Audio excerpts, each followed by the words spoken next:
20 seconds and counting. T-minus 15 seconds. Guidance is internal. 12, 11, 10, 9. Ignition sequence start. 6, 5, 4, 3, 2, 1, 0. All engine running. Liftoff. We have a liftoff.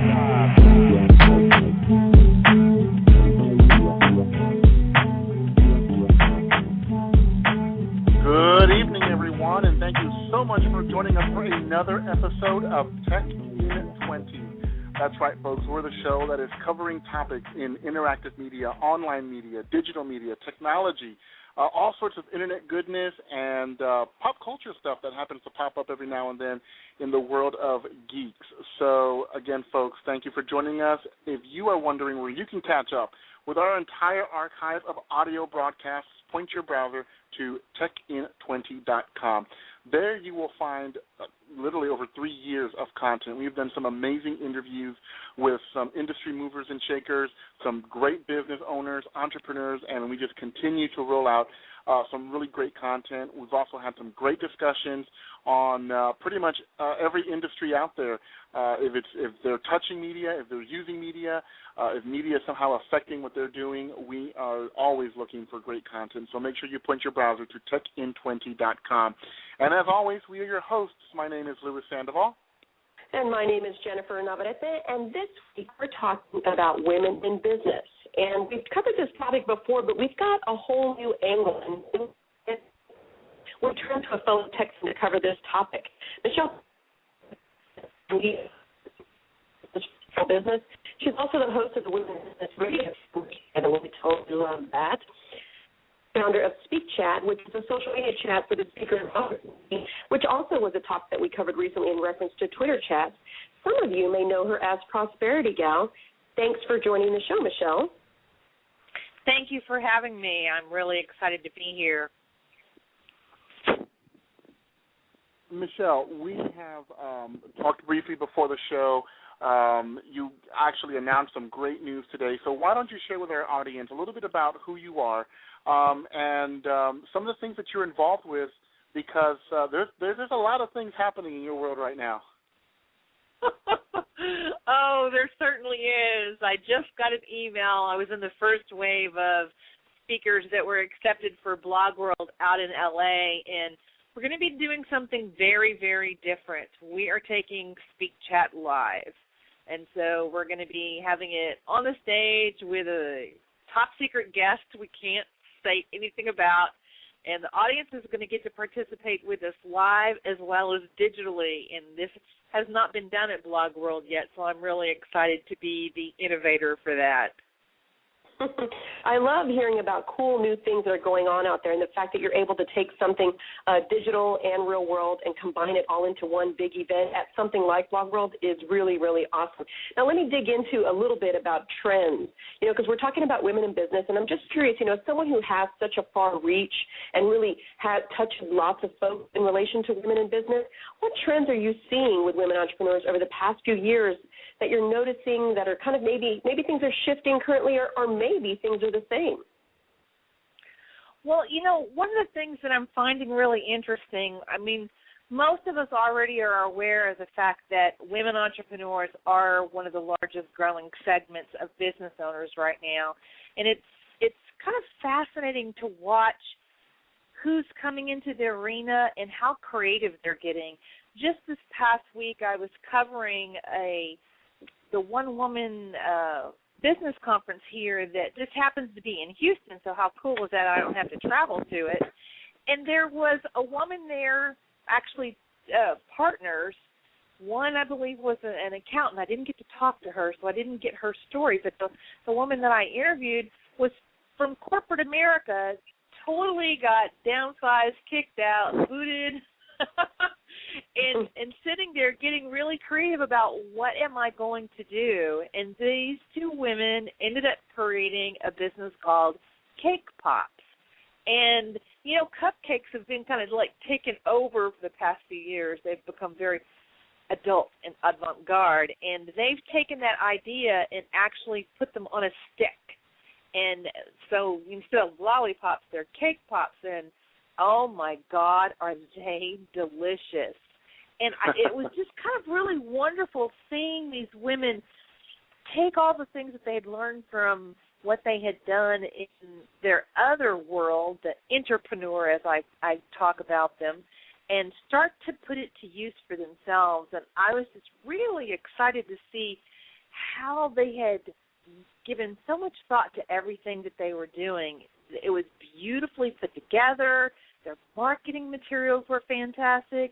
They're just now starting to learn what they need to be doing in social media, so they're not quite there yet on that point. But to just see that they didn't just give up or go, all right, well, what other kind of job can I get? You know, they just got mad. They took that energy and they turned it into something that benefited both them and their families, and they're so happy now. It's just fun seeing women get excited about putting energy into their own thing and seeing it come into fruition and see it become profitable. And, you know, there is nothing that gets my juices flowing more than to see women in business be successful. You know, that actually sounds really, really good right now. I definitely would like to try one of these. And, it's innovation with something that is very simple, but done right. With the right person at the helm, obviously it can be a very big success. And we're seeing opportunities unfold time and time again, and specifically kind of what you're seeing in terms of opportunities coming up this year, specifically for women. You know, how is it affecting them in business? I mean, I'm sure there's a lot of stuff just basically in the landscape of opportunities. What do you see being positive effects this year? Well, some of the positive effects that I'm seeing, not that we should be surprised, but women are really taking to social media like bees to honey. And they've always been the relationship-oriented businesses. They've always been the connectors, even when they've worked for other companies. And to see them channel that energy into platforms that allow them to really shine and to give themselves an opportunity to get their message out there in a way that allows them to be who they are. They're not having to cover up. They're not having to shrink themselves like a lot of them had to do in corporate America. They're not having to make themselves fit into a mold that, you know, was just kind of forced upon them when they're in someone else's world. And that has just been phenomenal. Now, some of the things I'm also finding really, really interesting is that there are things that are happening on a global basis that I think a lot of times we in America tend to have our blinders on and we don't really pay attention to. And because Women in Business Radio is about being a communication hub for women in business globally, I love being able to bring more of that information back and getting everyone to be thinking about, whoa, if they're doing this in Europe, what do we need to be looking at? And one of the things that I noticed that's been kind of it's a game changer that's kind of coming down the pike, as you would say, is they are looking at what would be the proper word for it in their government. They're looking at actually voting in and making it part of, quote, regulation that businesses are going to have a certain percentage of women on their boards and in their executive leaderships. And a lot of that came down from what was going on and continues to go on in the banking industry. Because right now, women only make up 3% of the CEOs in Fortune 500 companies. In Europe, there are only about 12% of the positions on boards are occupied by women. And wow. To see that people are finally starting to put together, they're not just giving it lip service. They literally are. And let me see if I can pull this up real quick. The Chancellor of Germany is saying that we are going to be creative about this and we are going to get something done. They are making it, even though, you know, some people here go, really? Do you want to have quotas? Well, we've tried the voluntary compliance. That hasn't worked. So they are actually putting regulations into effect that they are going to have at least 30% of their supervisory board be occupied by women by 2015. Now, talk about seeing some changes come from top down in the corporate world. Mm-hmm. And can you imagine the effect that that's going to have on our global economy? Because when you have more women in those types of leadership roles, they tend to take a much more holistic view of things. And not that women never lie and never cheat, but I'm sorry, guys. I love you very much. I am not one of those women who emasculates men, but women just have a better level of integrity all around. And so I'm looking forward to seeing what kind of changes that's going to have on both of our economies. Seeing the transition, with regulatory things happening globally, seeing the fact that women are coming into the social landscape and embracing it and doing rather well with it, are we seeing a faster adaptation of technologies in business, or is it still lagging behind the guys? No, we're not lagging behind the guys. And interestingly enough, I wonder if I still have that window open that I can give you this data. I was just reading this evening, and please tell me I didn't close that. I bet I did. There was a report that LinkedIn had actually put together a really great infographic on the difference between men and women and technology, and it's taking way too long to open. One of the things that really surprised me, one thing that did not surprise me is that women are ahead of men, especially when it comes to smartphone usage and how they've integrated that almost into so much of their daily life. The topics that surprised me that women had a higher rate of adaptation in technology were tobacco and ranchery. Now, granted, I have a couple of colleagues who are ranchers and use social media, and they're involved in ag chat and all of that. I have to say, that one caught me off guard. The other one that really caught me off guard, too, was seeing that men had a higher adoption rate on the topic of cosmetics. Now, I think this is kind of funny because I have been talking with some plastic surgeons in the past 6 months, and there is a lot of data that indicates that more and more men are going for plastic surgery. They're just not telling people. So they've tried to kind of pawn that one off on women for a while, and now I think what's happening is they're just realizing, oh, my gosh, I have to stay looking good too. So I think that's kind of funny that would be showing up in hashtags and topics around who's having more conversation and who's adopting more technology around those topics. It really kind of caught me off guard. I was sitting here chuckling, going, really? Now, another thing, when you bring that up that I think is kind of interesting is that I always thought that it was just odd that I was one of those odd women who was involved in male-oriented industries for a long time. But one of the things that I was reading just this week was that women who are in the minority in a male-oriented industry also have a higher rate of technology adoption because they're using it in a way that's allowing them to kind of move up and make themselves more efficient and effective in those arenas. And I thought, way to go, ladies. Well, it's funny, Michele, because earlier you brought up kind of a quote that Jennifer keyed in on as well, that women are being drawn to social media like bees to honey, and we know that women have a lot of natural skills when it comes to communication, and they're also great community builders. And as they work within their businesses, what do you think that women can be doing to really capitalize on these strengths and make them a bigger and more integral part of their outreach for their companies? Well, I'd really like to see more people stop making excuses that they don't have the time to do it.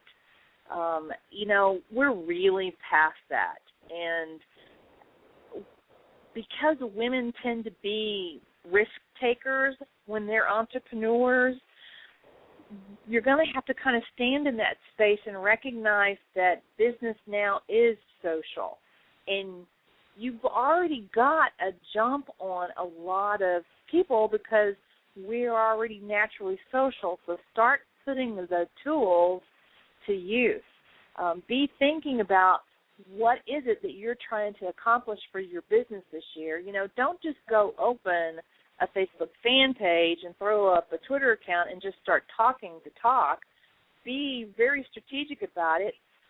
Be thinking about what am I trying to accomplish this year? How does it play into the business objectives that I have going on?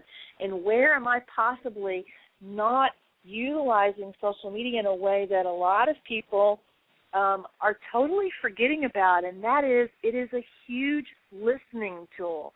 What can I be learning just from using it as listening alone? So when people say to me, Louis, that, well, I just don't have time to be doing all the tweeting, and I'm like going, yeah, but are you using Twitter so that you can actually be monitoring conversations and see where's your competitor falling down? Who's complaining about those types of services? Where do you have an opportunity to come in with an added value service because you were paying attention to what your customers were complaining about? You didn't even have to talk to them. All you had to do was listen. And what is the biggest complaint customers have with businesses anyway? Nobody ever listens to me. So why are you doing the same thing big business does? I actually did that twice recently. I went on Twitter and had to talk to two different companies about challenges I was facing with services that I've been using for many, many years. And the fact of the matter is that those companies were quite responsive to me, and I appreciated the fact that they were listening. And even though they didn't necessarily solve my problem just by responding, I did feel validated. And then, of course, the conversation happened later through email and through phone calls, to help get things resolved. But it is very important. I love that you're sharing that. Now, let me ask you this. What disparities are still circulating in the business world that women are experiencing? And I'm asking you this because you probably hear about it on a global level. And how can we bring about a new level of attention to kind of shift some of those challenges into a more positive light? Well, I think the responsibility really lays at women's feet. I am one of those people who's always about taking 100% responsibility for what's going on in my world. And there aren't a lot of people who do that. And so I think what I see happening as more and more women are becoming aware of taking that mindset and applying it to all areas of their life and taking responsibility for, okay, I'm a consumer as well as a business owner. Who is another woman in business I can do business with? Don't go out there and be a lazy consumer. Be a conscious, intentional consumer. And so if you want to help elevate women so that they can be empowered and they can support their families and they can be that backbone to the economy in their own backyards, then who are you doing business with? That's definitely a really good question. It really you really got to kind of take that into consideration and really ask those necessary questions. There's so much happening. It's great that we've had you on because back-to-back weeks it looks like women in media, women in business, especially women in technology has been such a hot topic. Last week we had a great panel discussion with attendees from Blog Her 11. They also talked about the Mom 2.0 conference. It seems to be there's a lot of focus on women, how they connect with brands, how they build their businesses, how they're connecting with people. And I want to ask you as we close the show, what do you predict will be an ultimate game changer for women in business for 2012 as, we get very close to that incoming year? I think one of the things that's going to be a really big game changer is even though we've got a lot of mom bloggers out there, we have a lot of women conferences, and women are starting to finally get some type of recognition and technology, not the kind that they should have. We still have a huge disparity of how many women are on the stage versus men are on the stage in an industry where we're the ones who are in the majority. What I'm noticing is that because women are starting to really take responsibility for using the conversational tools to build and promote and push their audience capacity, now what's happened is not only are the brands recognizing they're controlling the conversation, but oddly enough, no laughing aloud, the women are finally starting to recognize that they're controlling the conversation. And that's one reason why I've created Women in Business Radio, because I wanted them to be able to get together and learn about one another so they can be doing business with one another. You know, it's funny how women really sometimes don't think about how we connect differently than men. And it's not about who's better than the other, but women build trust totally different than men. And so one of the things that we do very different on Women in Business Radio is we don't talk about just what the woman does. That is such a one-dimensional type of conversation. Our focus is more on who is that woman, what's been her journey to get her where she's at. That's how women connect. And the more women start giving themselves an opportunity to tell that story, and they build that spider web effect with one another from city to city, state to state, country to country, you're going to see a huge shift economically, and all of a sudden men are going to go, whoa, what the hell just happened? Well, Michele, like Louis said, really love having you on the show. Other than attending Blog World Expo in the early part of November, how can folks get connected with you, online or in person? Well, they can always find me on Twitter. I get so much grief on that. At Prosperity Gal, I am probably one of the few people that talks to everybody who talks to me. They can also, I'd love for them to tune in to Women in Business Radio, and that's real simple. It's womeninbusinessradio.com. And if you're a speaker, an author, an event planner, conference promoter, anybody who has anything to do with the speaking industry, join us for Speak Chat. It's very simple. You can find us initially with the hashtag, all one word, Speak Chat. But I'm going to tell you, I'm elevating the whole game around hashtag chats. We didn't even have time to go into that, but maybe we can do that on another show, because I'm opening doors to where it's going to be way beyond what happens on Twitter. You know, I got to say, Michele, you are definitely a live wire on the show. We love it. Great personality. You've got great charisma. There's no doubt that your Blog World Expo session is going to be amazing. And, yes, I have actually participated in Speak Chat. And for all our audience listeners, I got to tell you, it's a great place to connect, to learn, to converse. Really, really great chat if you ever get a chance to join. And looking forward to seeing what you do with it, Michele, kicking it up and really doing something great. For all of our listeners, you guys can connect with us online. We're on Facebook. We're on Twitter. We are everywhere you are. Just look us up, Tech in 20. And, Jennifer, this wraps up another amazing show. Absolutely. For Tech in 20, this has been Jennifer Navarrete. And this has been Louis Sandoval. Reminding you to get social. You've been listening to Tech in 20 with Louis Sandoval Jr. and Jennifer Navarrete. To the Moon theme music by Simon True. You can find more great music like this on the PodSafe Music Network.